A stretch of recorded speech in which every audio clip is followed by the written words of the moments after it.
Gravação iniciada, e o tema de reflexão de hoje, do livro Vigiai e Orai, se chama O que mais aborrece. Precisamos saber ouvir as verdades que nos contrariam. Não procuremos nos outros apenas a confirmação de nossas opiniões. Se algo perguntamos a alguém, não nos magoemos com a resposta. O que carecemos ouvir é, sem dúvida, o que mais nos aborrece. Em matéria de verdade sobre nós mesmos, os nossos adversários são os que nos prestam os maiores benefícios. Os amigos nos veem com os complacentes olhos da bondade. O que muitos falam de nós, o que muitos falam de nós é a voz da nossa própria consciência ecoando em lábios alheios. Não desprezemos a crítica de todo. Da peçonha da cobra é que se faz o soro contra a sua picada. Olha que interessante. Da peçonha da cobra, ou seja, do veneno da cobra, é que se faz o soro contra a sua picada. Então, saibamos utilizar bem aquela frase, né? Ou aquelas frases de Jesus que fala assim, ó, que a gente precisa ter olhos de ver e ouvidos de ouvir, tá? E saber que não é porque você está recebendo de repente uma crítica, um comentário, um momento infeliz onde alguém está verbalizando alguma coisa a respeito de você, que você num primeiro momento precisa reagir, mas a gente precisa ter principalmente os ouvidos de ouvir, tá? Segure aquilo um tempo, segura com força, tá? Não joga pro ventilador, porque às vezes ainda não é o momento adequado. E tente entender aquilo que foi dito, de repente alguma ação que foi tomada. Se não vale a pena a gente tentar tirar uma limonada desse limãozinho aí que foi espremido, tá? De um limão que é extremamente azedo, pode-se fazer uma limonada extremamente docinha e agradável e refrescante e que vai resolver o problema da sua sede. Então, da peçonha da cobra que se faz o soro, tá?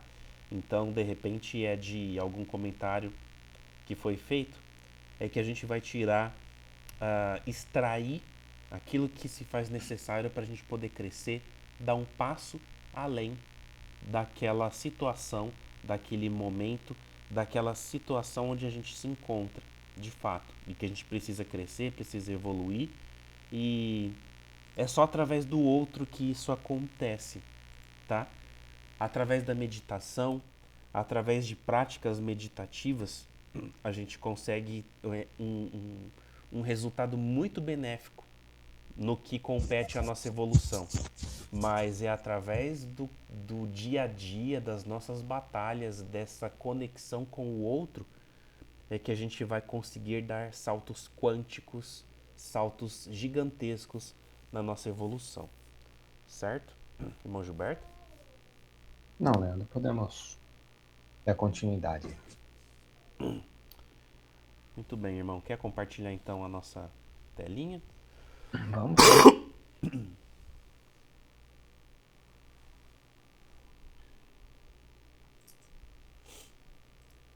Janelinha compartilhada.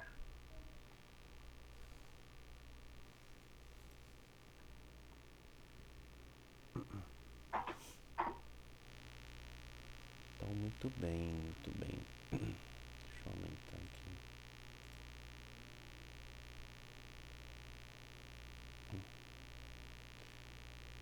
Certo, pessoal. Então, vamos lá. Estamos no capítulo 2, tá? Do Livro dos Espíritos, onde nós adentramos a lei de adoração, tá?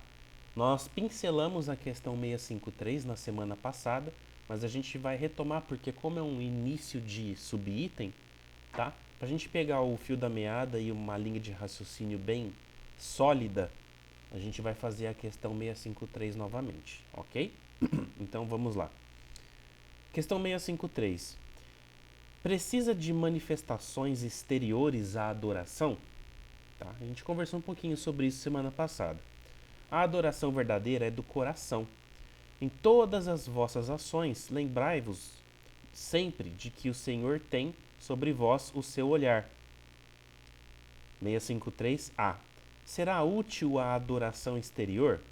Sim, se não consistir num vão simulacro, tá? Se não for algo vazio, algo sem sentido, algo que realmente não vai te conectar com o Altíssimo, com as energias superiores.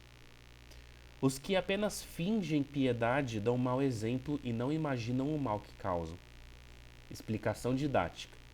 A adoração verdadeira é interior, feita com sinceridade. Manifestações externas podem ser úteis, desde que reflitam o sentimento real. Hipocrisia religiosa. Fingir devoção para aparecer. Causa danos e é moralmente reprovável. E aqui alguns exemplos práticos. O que é verdadeiro? A prece sincera, atitude amorosa, coerência moral. Útil. Participar de práticas religiosas com coração presente. E o que é negativo? Aparentar devoção enquanto age com orgulho, intolerância ou falsidade. Certo? Então, nós falamos sobre alguns objetos, sobre alguns artefatos, sobre alguns instrumentos que são utilizados como potencializadores energéticos. Que isso quer dizer? São objetos, instrumentos, artefatos que a partir do momento que você está utilizando deles, você tem gatilhos mentais que são disparados e isso faz com que você se conecte com uma maior facilidade com os seus propósitos religiosos, doutrinários, energéticos, filosóficos, tá? Então, um incenso, uma vela, um cristal, um altar que você tem na sua casa, um quadro com uma imagem de um santo, certo? Então, de repente, uma roupa que você acha que ela te ajuda a se conectar com os altos, né? Então, símbolos, tá? Tem algumas práticas energéticas, como Reiki, por exemplo, ou Diorei, né? Onde se utiliza de símbolos e etc. para fazer essas conexões, para poder potencializar o endereçamento energético do seu pensamento, tá? Então você vai jogando ali, você vai endereçando com uma maior potência energética, porque aquele símbolo ou aquele objeto está te favorecendo isso, ok? Então tem tudo isso, tá? Fora toda aquela questão relacionada, por exemplo, a entidades que gostam, né, que se conectam com uma maior facilidade com os encarnados mediante a utilização de alguns objetos, de alguns instrumentos, tá? Principalmente algumas práticas de culturas afrodescendentes, ok? Que temos aí algumas entidades que têm essa questão do ectoplasma, que tem essa questão do, como eu posso dizer, de energias que são emanadas de algumas substâncias, como álcool, como a própria carne, como o ectoplasma que emana do sangue e etc. Ok? Então, temos toda esse arcabouço de situações que envolvem instrumentos, tá? Então, alguns são utilizados para determinados acordos ou barganhas ou endereçamentos energéticos, ou simplesmente te favorece você manter uma conexão com algo superior, porque aquilo ali de certa forma te traz ali um conforto, algo nesse sentido. Então acaba potencializando eh, essas conexões. Irmão Gilberto? Bem colocado, Lê. A gente já falou um pouquinho dela na aula passada. Acho que a gente pode dar andamento. Sim, vamos lá, 654. Vamos lá. 654. Tem Deus preferência pelos o que adoram desta ou daquela maneira? Deus prefere os que adoram do fundo do coração, com sinceridade, fazendo o bem e evitando o mal. Aos que julgam honrá-lo com cerimônias que os não tornam melhores para com os seus semelhantes. Todos os homens são irmãos e filhos de Deus. Ele atrai a si todos os que lhe obedecem às leis, qualquer que seja a forma sob que as exprimam. É hipócrita aquele cuja piedade se cifra nos atos exteriores, somente nos lábios, e não na alma. Somente nos lábios e não na alma tem religião aquele que é professor adorar o Cristo, mas que é orgulhoso, invejoso, duro, implacável ou ambicioso dos bens do mundo. Não pergunteis qual a forma de adoração mais agrada a Deus. Por isso, equivaleria à pergunta se ele prefere um idioma a outro. Os cânticos só chegam até ele quando passa pela porta do coração. Olha que bonito, né, pessoal? Ele pergunta se ele tem preferência por aqueles que adoram a ele de uma maneira ou de outra.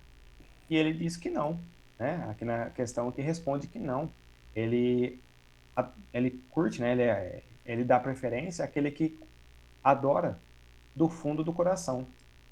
Isso é o mais importante, porque daquela ou daquela outra maneira, não importa. O importante é fazer o seu pedido, é fazer a sua adoração, a sua aclamação a Ele de forma bem transparente.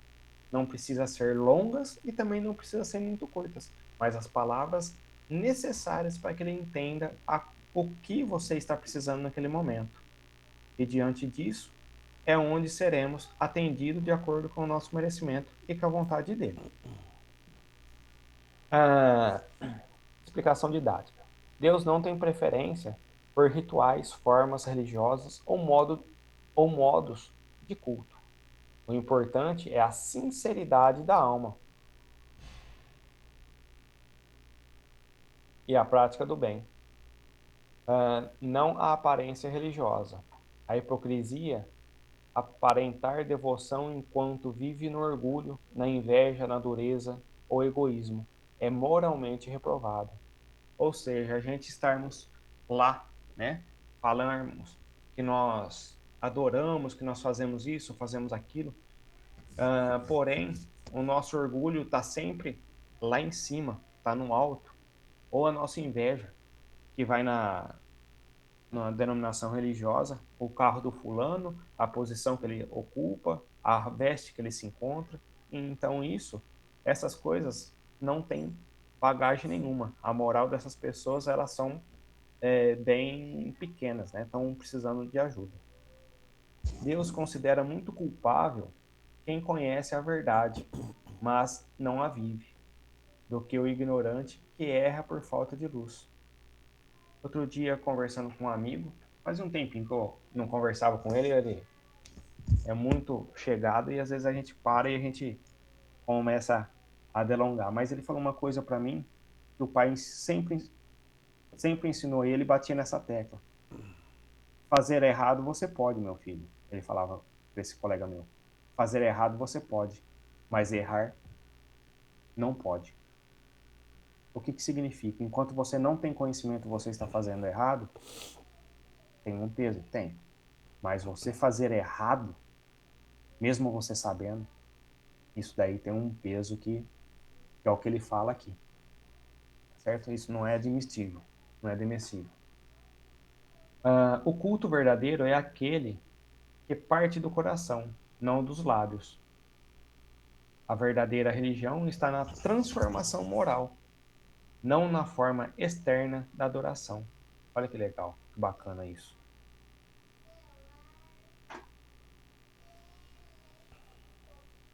Exemplo. Sincero, pessoa simples que ora com humildade e vive o bem. Quem pratica a caridade discreta e sem ostentar. Quem evita o mal e busca melhorar-se. Ou seja, aquela pessoa simples, humilde, ela vive fazendo. Ela não ostenta o que ela tem, mas ela está sempre ajudando aquela pessoa que está precisando, né? Necessitando. Ela pratica, ela faz a sua caridade ali, sem ficar colocando em jornais, sem ficar postando, ou sem. Quanto mais secreta for a caridade, para ela melhor, né? Ela não precisa de ostentação. E também aquela pessoa que evita buscar o mal, né? E o contrário, ela quer sempre estar melhor. Então, ao invés de discussões, de inveja, de ficar mandando pensamentos errados para o seu semelhante, não. Ao invés dela retribuir um desaforo que ela tenha recebido, ela se cala, ela fecha os seus olhos, faz a sua prece, peça esclarecimento e entendimento para aquele outro irmão e toca a sua jornada sem muito alarde. Exterior inútil. Participar de rituais, mas não agir com intolerância no dia a dia. Desculpa, mas agir com intolerância no dia a dia. Demonstrar piedade em público, mas ser duro e injusto na vida real. Falar de religião com orgulho, mas não viver com amor ao próximo. Ou seja, é tudo a parte exterior, né, que ele fala. Não adianta nada a gente demonstrar para o próximo que a gente faz isso, que faz aquilo, que nós participamos dos encontros religiosos, mas nós não somos aquela pessoa que de fato praticamos o que aprendemos nos nossos cultos, nas nossas orações, ou que nós desejamos, falamos que desejamos, né, ou que pensamos quando estamos nos nossos cultos. Conhecimento mais incoerência. Quem conhece o Evangelho, mas cultiva inveja, arrogância, apego material ou maledicência, mais responsável diante da lei de Deus. Ou seja, nós estamos estudando, nós estamos buscando conhecimento, nós estamos perdendo o tempo da nossa vida para estarmos aqui buscando conhecimento, difundindo o que nós sabemos, dividindo o que nós sabemos, mas lá fora a gente não coloca nada em prática. De que adianta a gente estar aqui reunido e a gente não colocar em prática? Fica essa reflexão. Leandro? Tem aqui a essência da questão, né? Deus não profere forma de culto, ele prefere corações sinceros e vidas que praticam o bem. É isso que ele espera de nós, pessoal. Duas coisas interessantes para a gente pensar. Quando fala que Deus ele prefere, né, quem está fazendo com o coração e não com formas exteriores e etc. Né? Mais uma vez, quando a gente fala de questões exteriores, a gente tem que ter muito em mente que isso tem que ser um apoio para a gente e não a solução das nossas necessidades de conexão com o Altíssimo, tá? Pensando ainda nessa questão de formas, gente, olha quantas religiões, quantas doutrinas, quantas formas de se chegar até Deus nós temos no planeta Terra, tá? Isso falando a nível de planeta Terra, tá? Agora imaginemos que o Evangelho ele é um tratado cósmico universal. O que isso significa? Que o evangelho é levado por todo o cosmo, por todo o universo ou universos, tá? Logicamente que de formas diferentes, com linguagens diferentes, por avatares ou seres iluminados diferentes, mas ele é levado. Então, quantas e quantas e quantas e quantas formas diferentes de se chegar até Deus devem existir por esse universo, tá? Quando eu digo formas diferentes, é o que compete ao exterior, porque o caminho é sempre o mesmo. É o amor, a caridade, é a bondade. Esse é sempre, vai ser sempre o caminho, vai ser esse, tá? Agora, que tipo de tênis você vai usar, ou que tipo de equipamento você vai usar para fazer a sua caminhada, ou que tipo de veículo você vai estar utilizando, se você vai a pé, de carro, de bicicleta, voando, aí são formas diferentes da gente poder refletir a respeito disso. E é muito triste quando a gente percebe algumas doutrinas ou religiões que colocam a sua verdade como sendo única e exclusiva para se chegar até Deus. Ah, porque se você não for do filho do reino de não sei aonde, ou se você não seguir a nossa versão do evangelho ou da Bíblia, você não vai ser salvo, né? Ou se você não seguir a doutrina X, Y ou Z, você vai tá em desacordo com aquilo que Deus espera de nós. Então, é um engano gigantesco. Porque, como a gente está dizendo aqui, as formas de se chegar até Deus são as mais variadas e infinitas possíveis. Quando a gente fala de exterior, tá?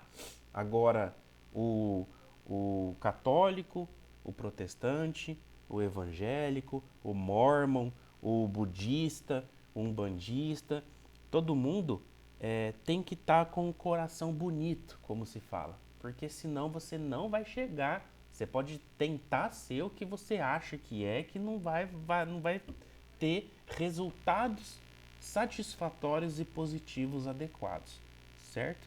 Então é mais ou menos isso, para a gente sempre jogar muito para cima essa questão de formas e conteúdos e ensinamentos para você poder se chegar até Deus, até esse nível de consciência cósmico supremo que a gente entende que é o nosso Criador maior, certo? Irmão Gilberto? Somente, né? Então vamos para É assim. 655. 655. Merece censura aquele que pratica uma religião em que não crê do fundo da alma, fazendo-o apenas pelo respeito humano e para não escandalizar os que pensam de modo diverso? Nisto, como em muitas outras coisas, a intenção constitui a regra. Não procede mal aquele que, assim fazendo, só tem em vista respeitar as crenças de outro. Procede melhor do que um que as ridiculize, porque então falta a caridade. Porém, aquele que a pratique por interesse e por ambição se torna desprezível aos olhos de Deus e dos homens. A Deus não podem agradar os que fingem humilhar-se diante dele, tão somente para granjear os aplausos dos homens. Tá? Então é melhor que você esteja em determinado contexto para não, vamos dizer assim, para satisfazer a vontade dos próprios homens, mas agindo ali com determinados valores, mesmo que você não consiga alcançar um nível de conexão adequado com a divindade, do que você está inserido em determinado contexto para poder ganhar algum tipo de vantagem, ou para tentar barganhar com Deus, ou enfim, para tentar estar em meio, como posso dizer, num meio visível aos olhos da sociedade, certo? Explicação didática. O que vale é a intenção, como a gente já disse. Não é censurável participar de práticas religiosas que não correspondem totalmente à crença pessoal, por respeito aos outros, evitando escândalo ou choque, tá? Tipo, eu nasci católico, tá? Num berço católico, então eu frequentei o catolicismo durante muito tempo. Eu fui lá e fiz a minha primeira comunhão, eu fiz a minha crisma, e eu cheguei na minha adolescência, na minha maturidade né, física, psicológica, mas aquilo não está me preenchendo, tá? Então, até determinado ponto, para estar em determinado contexto, para agradar minha família, para não causar desavenças, para manter um equilíbrio familiar, etc., e social, eu estava ali, naquela condição X. Mas agora ela já não faz mais sentido. Então eu vou buscar aquilo que me satisfaz, certo? Isso acontece com um oceano de pessoas, tá? Muito provavelmente nós espíritas somos é, católicos mal resolvidos, porque a gente não encontrava respostas e a gente está nessa busca constante de atender a algumas perguntinhas íntimas que a gente vem trazendo ao longo dos nossos aninhos encarnados, certo? Ou de outras existências também, a gente não sabe. Mas então, percebem, é mais ou menos esse o cerne, né? É o centro dessa reflexão, dessa questão aqui. Isso é melhor do que ridicularizar a religião alheia, pois o ridículo fere a caridade. Porém, é moralmente reprovável praticar ritos religiosos por interesse, ambição ou aparência, buscando elogios, reputação ou vantagens. Deus não valoriza a devoção fingida, feita apenas para impressionar. A chave é a sinceridade e o respeito. A hipocrisia é falha moral. Exemplos práticos. Respeito ao ambiente religioso. Uma pessoa participa respeitosamente de um culto familiar, mesmo não sendo adepta, tá? Intenção, consideração e harmonia, não é censurável, tá? Então, vamos supor que você, sei lá, eu vou usar algumas denominações religiosas, pessoal, só para efeito didático, tá bom? Vamos supor que você é católico e só que os seus pais, eles são evangélicos, tá? Então, eles querem fazer um momento ali de oração dentro de casa, tá? E de repente eles vão chamar um pastor ou é, alguma figura ali de. Nossa, tá me fugindo. De autoridade religiosa para estar fazendo uma oração ou algo nesse sentido, só que você acredita em outra coisa, tá? E você participa e você respeita, tá? Isso não é censurável, você não tá ferindo nada, entende? Tipo, eu vou num velório, tá? No velório tem de todo tipo de pessoas adeptas a religiões das mais diversas, né? Só que geralmente, via de regra, ou vai um pastor fazer uma oração, ou vai um padre, ou vai um dirigente espírita ou alguém, né? Os espíritas são mais difíceis aparecer em velório assim para estar falando alguma coisa. Geralmente eles deixam com que um padre ou que um pastor faça ali as palavras para a família, né? E tá tudo bem. Você não tá ferindo nada. Você não tá indo contra nada nem ninguém, né? Então, são exemplos de você estar inserido em determinados contextos religiosos sem ser adepto, mas não denegrindo ou não prejudicando aquele ambiente que você está ali inserido, certo? 2. Evitar constrangimento. Gostaria de falar, Gilberto? Sim, eu tenho uma condição, né, nessa daí que você citou da,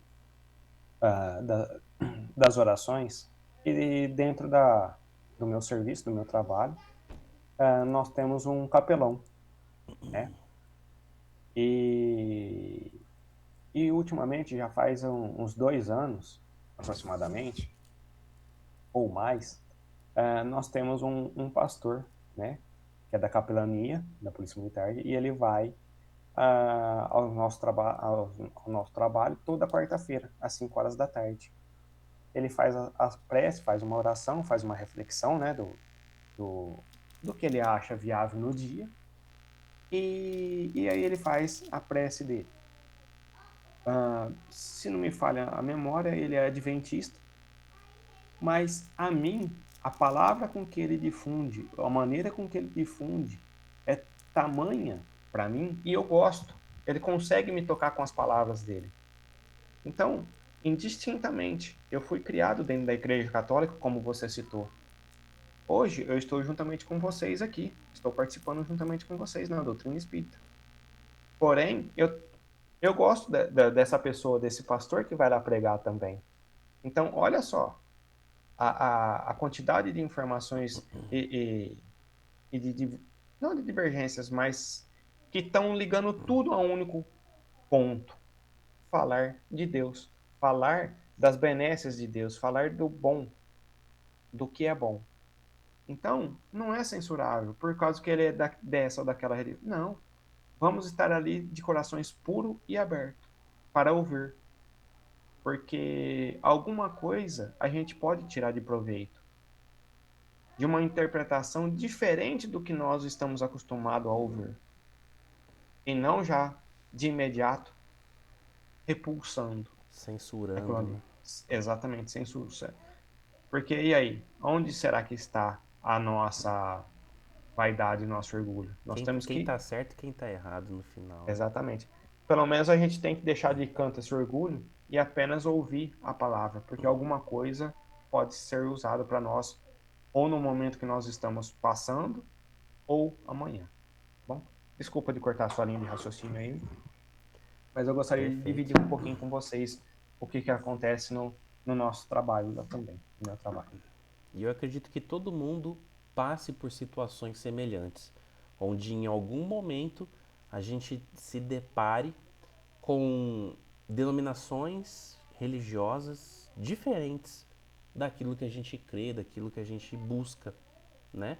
E tá tudo bem, porque no final das contas o objetivo é o mesmo, é a gente se lapidar, é a gente se purificar, é a gente construir valores, virtudes mais acertadas com o universo, com aquilo que Deus, em sua infinita bondade, misericórdia e sabedoria, derrama e estende e empresta para cada um de nós, para a gente poder vivenciar, experienciar tudo isso. E é a vontade dele, porque se assim não fosse, ele não daria tantas opções, tantos caminhos diferentes para serem trilhados. E isso que é muito interessante, né? Mas vamos lá. 2. Evitar constrangimento. Alguém acompanha colegas numa celebração apenas para não causar desconforto. Intenção, respeito, correto moralmente, né? Então, mais uma vez, a gente está participando ali de determinados contextos e, né, manter o respeito, a hombridade, a dignidade. Então, interessante. 3. Fingir devoção para obter vantagem. Aqui já não é legal. Pessoa que frequenta templos ou realiza rituais para impressionar chefes, ganhar votos, prestígio ou benefícios, tá? Intenção, interesse, moralmente desprezível, tá? Então, infelizmente, tem situações que isso acaba acontecendo, né? Pessoas que estão inseridas ali em determinados contextos, mas que não têm o mínimo de respeito, não têm a mínima de noção do ambiente onde está inserido, né? Então, acaba prejudicando energeticamente o ambiente e a si mesmo, né? Porque, infelizmente, está sendo uma pessoa infeliz naquele contexto que ela está inserida, porque não entendeu é, a, como eu posso dizer, o conjunto de benécias, de benefícios que ele poderia estar ali absorvendo de uma maneira positiva e não está, porque está com outros propósitos que não os do bem, da caridade e do amor. 3, 4, né? Ridicularizar religião alheia, Quem zomba das crenças dos outros causa dano moral e falta com caridade. Mais errado do que participar respeitosamente. E a essência da questão: respeitar a religião alheia, mesmo sem crer nela, é correto. Praticá-la por interesse ou vaidade é hipocrisia e moralmente reprovável. Certo? Alguém gostaria de comentar, pessoal? Respeito sempre. Respeito sempre, tá? E a gente percebe isso também vindo de outras doutrinas, tá? Infelizmente tem pessoas que querem tentar colocar por goela abaixo aquela ideia, aquela crença, aquele conjunto de informações, características e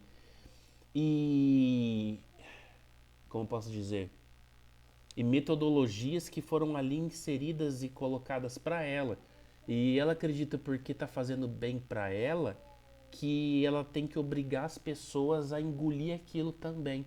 Só que cada um está no seu momento diferente de vida, tá? Às vezes ainda não está no momento dela receber aquela informação ou simplesmente outra informação e noção de vida de Deus que ela tem é o suficiente para ela, tá? Aquilo que você está querendo entregar não faz sentido.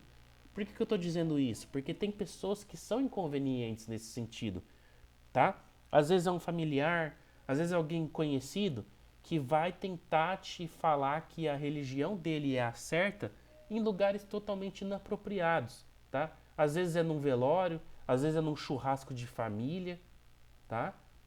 Tem sempre aquele fanático que vai te parar em lugares que não são mais adequados e vai tentar te converter num churrasco de domingo de família, por exemplo, tá? É um exemplo, tá, pessoal? Uma brincadeirinha, mas que tem pessoas que são desse jeito, tá? Bom, 656. Bora lá. A adoração individual será preferível à adoração em comum? Reunidos pela comunhão dos pensamentos e dos sentimentos, mais força têm os homens para atrair a si os bons espíritos. O mesmo se dá quando se reúnem para adorar a Deus. Não, não criais, todavia, que menos valiosa seja a adoração particular, pois cada um, pois que cada um pode adorar Deus em pensamento nele, certo? Então, ou seja, nessa condição ou naquela condição, individualmente ou em coletivo, tanto faz. O importante é nós estarmos. Porque em alguns casos a gente também não para, né, Leandro? Principalmente quando a gente não tá bom, né? A gente também não fecha os nossos olhos, vai naquele cantinho nosso preferível da nossa casa e faz as nossas preces. Isso é a nossa adoração a Ele, é a nossa conversa com Ele. Ou, como diz ali, quando se reúnem para adorar a Deus em coletivo. Aí a gente vai estar em igreja, em templos religiosos, onde nós todos vamos estar falando em um só nome. Não que, quando em particular, nós não estamos falando em um só nome, que é Deus. Sim, mas ali nós estamos vibrando, orando em um só nome. E aí tem uma outra diferença das orações, das preces, mais intensas. Ele explica aqui que ambas são válidas, individual e coletiva. Na adoração em comum, as boas intenções se somam, fortalecendo a vibração e atraindo os espíritos superiores com mais intensidade.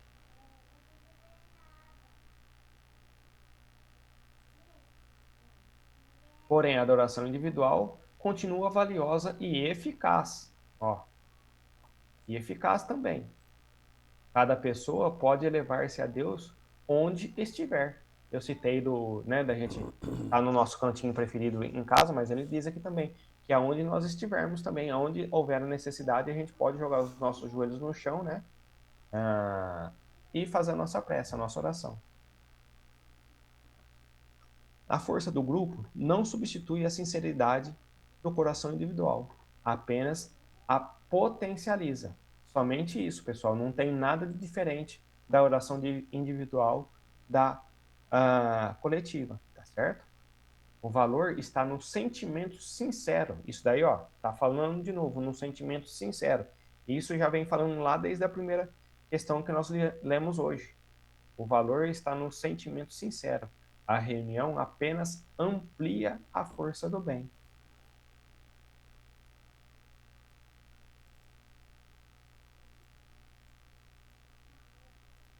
Adoração em comum. Vantagens: reuniões de prece, culto do evangelho, círculos de orações.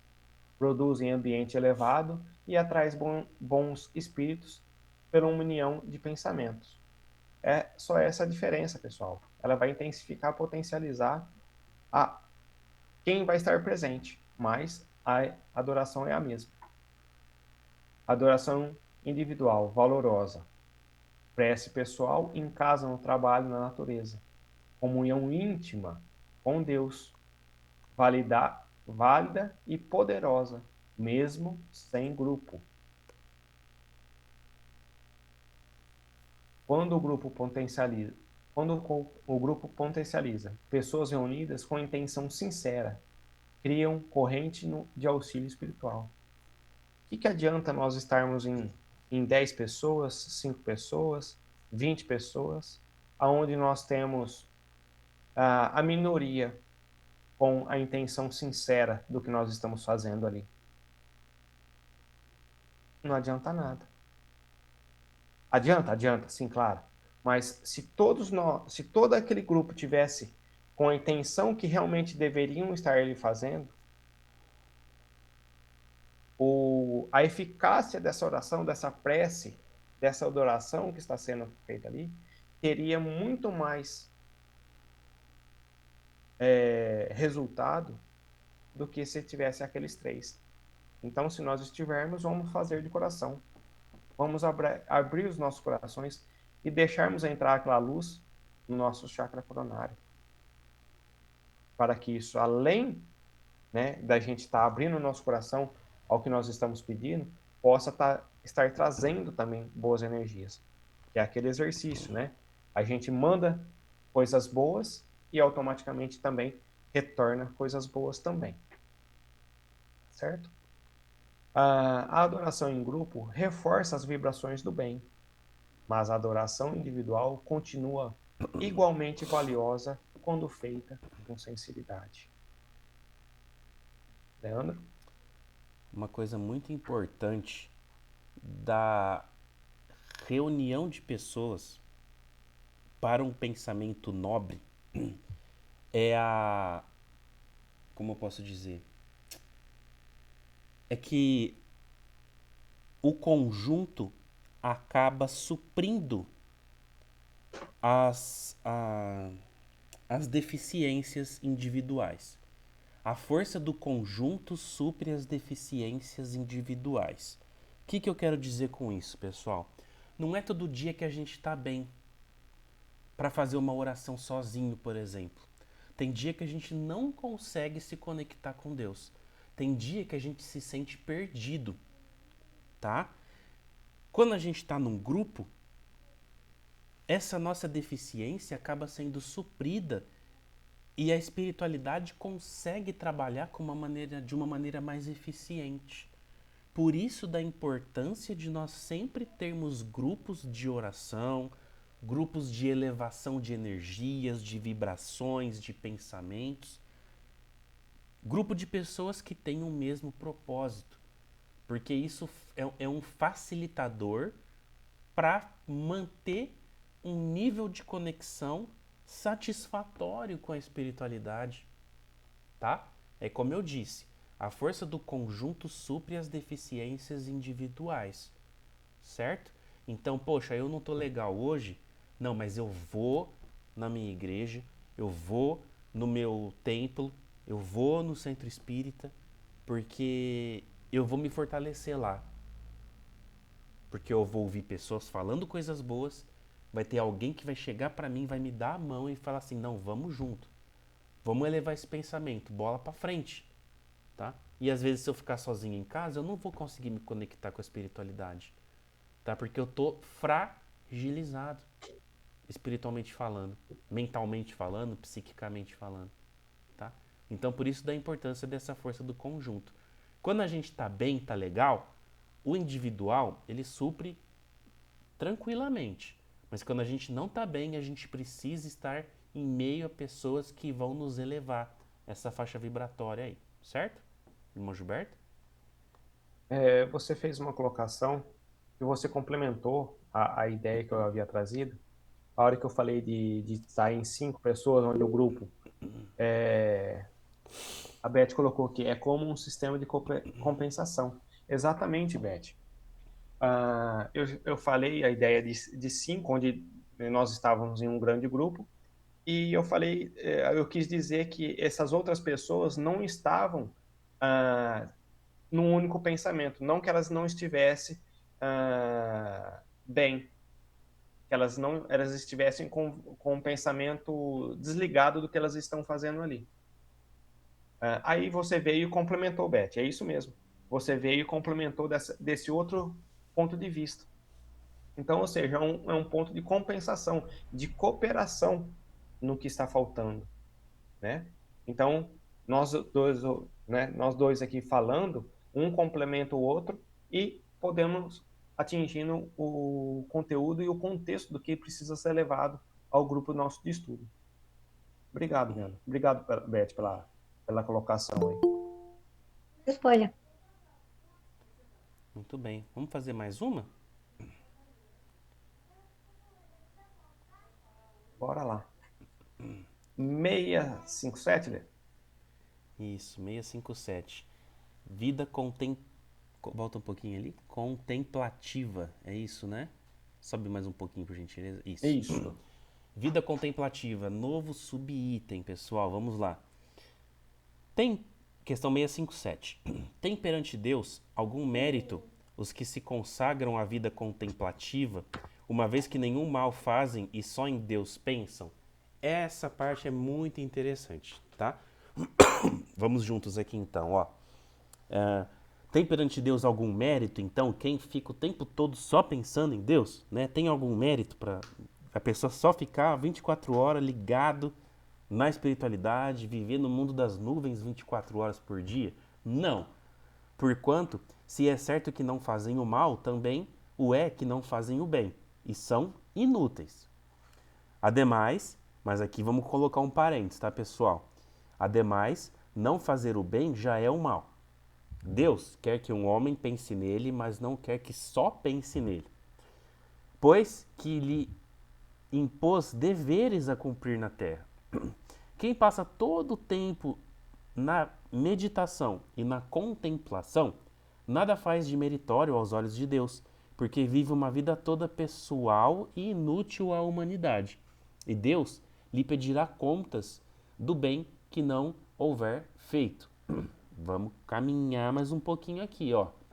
Explicação didática. A vida contemplativa sem ação útil não tem mérito diante de Deus. A pessoa contemplativa não pode fazer o mal, mas também não realiza o bem. Pode descer um pouquinho aí, irmão? Sim, desculpa, eu tô... Não fazer o bem, tornando-se... Ou melhor, deixa eu só um pouquinho. Isso. A pessoa contemplativa não pode fazer o mal, mas também não realiza o bem, tornando-se espiritualmente estagnada e inútil para a humanidade. Não fazer o bem já é, por si, uma falta moral, pois todos têm deveres a cumprir no mundo. É o que eu sempre falo, né? Que eu ouvi há muitos anos atrás e eu guardei isso para mim. Que se é uma necessidade alguém passar por determinada dificuldade, é um dever de quem tem condições de estar fazendo algo por aquele que necessita, tá? Então é sempre um dever de nossa parte, a partir do momento que nós temos condição para tanto, de estar fazendo alguma coisa. Seja moral, seja material, ok? Seja o tempo que você entrega, mas tem que ser feito. Deus quer que o homem pense nele, mas não quer que haja ajudando, servindo, mas também quer que ele haja ajudando, servindo e contribuindo para o progresso coletivo. A vida exclusivamente voltada para si, mesmo com intenções espirituais, é considerada egoísta e improdutiva. A verdadeira espiritualidade exige ação, serviço e utilidade ao próximo. Exemplos práticos. Vida contemplativa isolada. Pessoa que passa o dia inteiro meditando ou orando, mas nunca ajuda, trabalha ou serve. Tá? Sem mérito, porque não contribuiu para ninguém. Quem evita o mal, mas não faz o bem. Né? Aquela pessoa que fica ali sempre em cima do muro. Né? Tá sempre só analisando de camarote, não tá tomando partido de nada. Né? Alguém muito correto, mas que nunca auxilia, consola ou participa do progresso coletivo, tá? É responsável pelo bem que não realizou. Olha só, responsável pelo bem que não realizou. 3. Deveres terrestres negligenciados. Pais, trabalhadores, cidadãos ou membros de comunidade que abandonam responsabilidades apenas para orar. Erro moral, pois Deus pede ação no mundo. Deus pede ação no mundo. Olha só, pessoal. Verdadeira religião. Pessoas que oram e também servem, ajudam, acolhem, trabalham e se tornam úteis. Mérito moral, pois unem contemplação com caridade. Ou seja, ele sai ali do didático, da instrução, dos estudos e coloca a mão na massa, faz a prática da coisa, entendeu? E a essência da questão: não basta contemplar Deus, é preciso servir. A omissão do bem torna a vida inútil e sem mérito diante da lei divina. Então a gente percebe, pessoal, que não basta não fazer o mal, a gente tem que colocar em ação os nossos conhecimentos, colocar em prática o Evangelho de Jesus, dando maior aplicabilidade nas nossas vidas, tá? Ah, Leandro, então quer dizer que os monges tibetanos, eles que ficam o dia todo meditando, eles não estão tendo mérito nenhum nisso? E aqui a gente tem que abrir um parênteses muito especial, porque e aí a importância da gente sempre manter a nossa mente aberta para as coisas e situações. Por que disso? Porque, segundo literaturas, os irmãos e irmãs que vivem em estado de meditação profunda. E quando eu digo meditação profunda, pessoal, a gente tem que também levar em consideração que existe um preparo para isso, tá? Uma coisa é você ficar, você no dia anterior da sua prática meditativa, carcar o arco, como se diz, tá? E depois no outro dia você querer pagar de santinho e ficar o dia inteiro meditando, tá? Outra coisa é você fazer todo um preparo para isso, você preparar o seu corpo, preparar a sua mente para entrar em um estado de contemplação e meditação profunda. Esses irmãos que fazem essa preparação, que se dedicam literalmente a essa meditação, a essa busca do seu eu interior, eles servem como antenas receptoras de energias telúricas, né, de energias superiores, tá? Por quê? Porque o nosso planeta, pessoal, ele está numa faixa vibratória muito densa.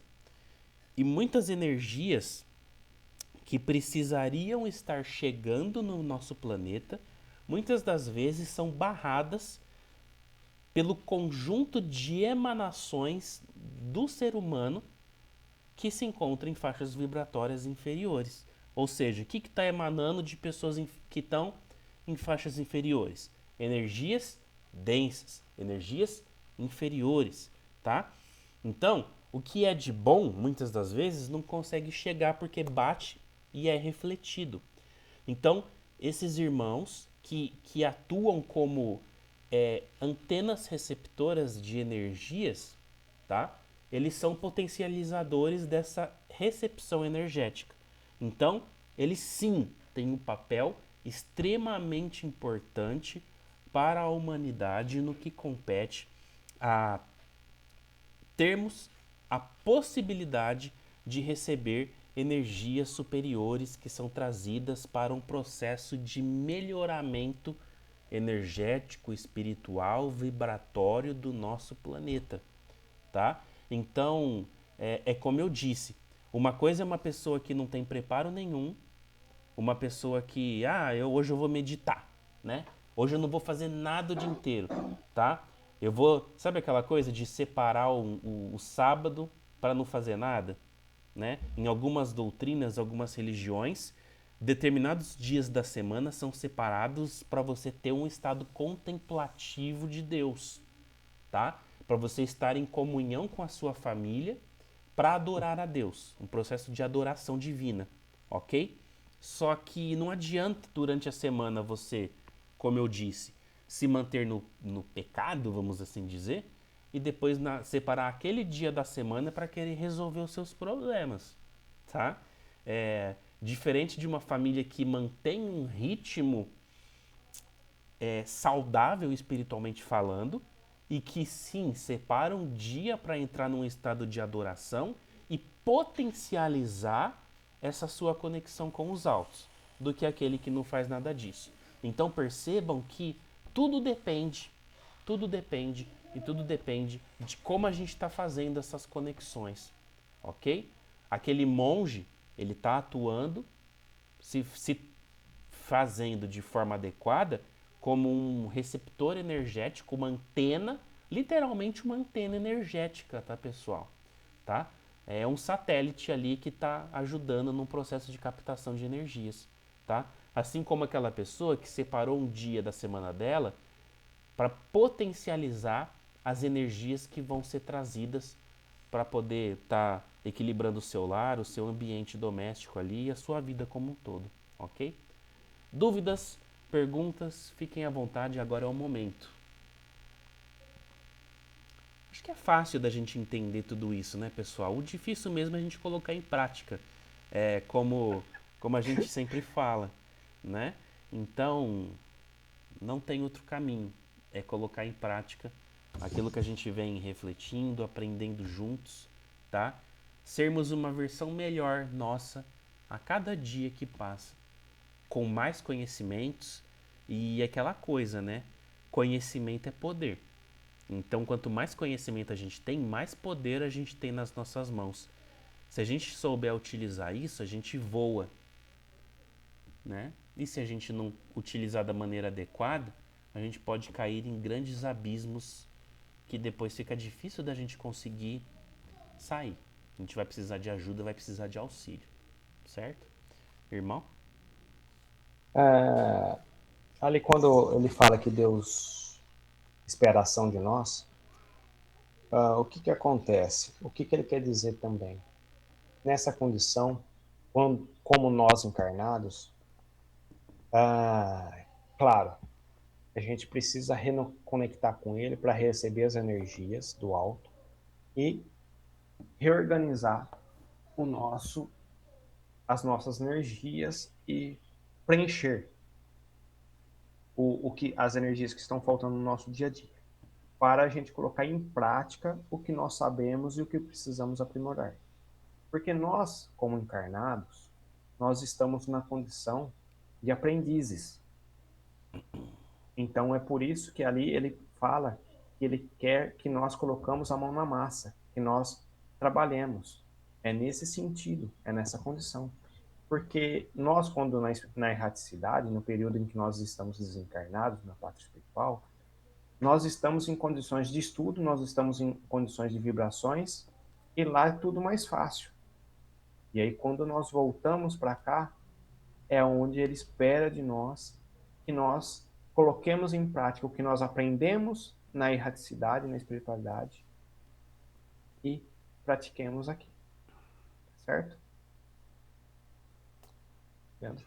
Muito bem, pessoal. Então, creio eu que nós possamos ir para o nosso encerramento, tá? Se alguém quiser comentar alguma coisa, fique à vontade, tá?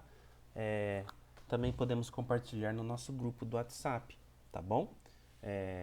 Se porventura alguém quiser trazer alguma coisa para a gente poder compartilhar e conversarmos juntos. Faço então para vocês, queridos irmãos e irmãs, um novo convite para que a gente possa, mais uma vez, se manter confortável nos nossos assentos, fechando os nossos olhos e levando o pensamento a Deus, mais uma vez, num processo de conexão com os altos, com os nossos mentores, mentoras espirituais, com os irmãos e irmãs responsáveis pelos estudos que nós realizamos tanto aqui quanto nos planos paralelos que são ali também preparados e ministrados lá na pátria espiritual. Querido e amado Mestre Jesus, Mãe Maria Santíssima, Irmã Joana d'Arc, Irmã Catarina de Andrade, queridos mentores, mentoras espirituais, queridas equipes de trabalhadores, o nosso muito obrigado por tudo quanto temos recebido. Rogamos, humildemente neste momento, por forças para que a gente possa dar continuidade na nossa semana, nas nossas vidas, junto aos nossos entes queridos, os nossos familiares, o ambiente de trabalho que nós estaremos adentrando. Rogamos por saúde, tanto do nosso corpo físico quanto do nosso corpo espiritual, para que a gente possa estar adequado às nossas necessidades e termos condição de trabalhar em nós e trabalhar no outro. Muito obrigado por tudo e para que a gente possa finalizar com um pensamento bonito, elevado, façamos então a prece de nossa querida e amada Mãe Maria Santíssima.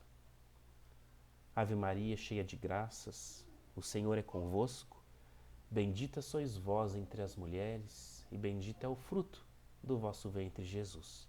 Santa Maria, Mãe de Deus, rogai por nós, pecadores, agora e na hora de nossa morte. Amém. Graças a Deus que assim seja. Então damos por encerrado, queridos irmãos e irmãs, os estudos desta noite, até semana que vem, se Deus assim nos permitir. E logo mais estaremos postando tanto a nossa reflexão quanto o materialzinho complementar do estudo do Livro dos Espíritos e também a nossa aulinha gravada para que a gente possa estar assistindo novamente. Muito obrigado e até semana que vem, se Deus quiser. Até, pessoal. Fiquem com Deus. Obrigado pela Boa noite, participação. pessoal. Boa semana para todos. Igualmente, fiquem com Deus. Tchau, tchau. Tchau.